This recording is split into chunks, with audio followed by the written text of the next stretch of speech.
Hi everyone, my name is Amy. First, thank you for being here. Over the next few videos, I'm going to share something that I've kept hidden for a very long time. It's my recovery story. Not because I'm proud of every chapter, but because I know someone watching might need to hear that they're not alone. If my story helps even one person choose hope instead of giving up, then every uncomfortable conversation is worth it. My name is Amy Taylor, and I'm here to share my recovery story. Not because it's easy to talk about, but because it's important. My addiction didn't start the way most people often imagine. It started after the birth of my youngest child. Following surgery, I was prescribed opioid pain medication. I took exactly as prescribed. But before I even realized what was happening, my body became dependent.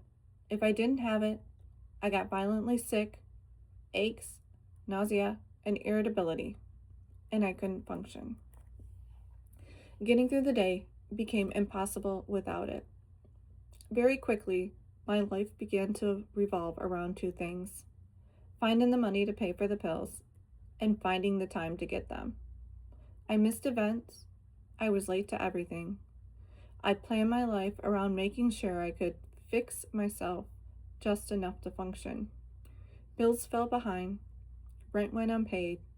I borrowed money constantly, piecing together just enough every single day to avoid getting sick. One of the hardest realities to face was how my addiction impacted my ability to show up for my kids. At the start of each school year, I couldn't even take them school shopping, and that broke me. I wasn't able to provide some of their most basic needs. Birthdays became especially painful. There were times I had to choose between staying sick or getting them something. Too often, addiction won. That's not who I am, but it shows how powerful it had become in my life. We had to create a different kind of tradition. Instead of gifts, we would try to cook their favorite meal and bake a homemade cake. And when we didn't have a birthday candles, we would use whatever scented candles we could find around the house to sing happy birthday. It was the best I could give in that moment, but deep down, I knew they deserved so much more. When I was starting to get sick, my kids got the worst of me.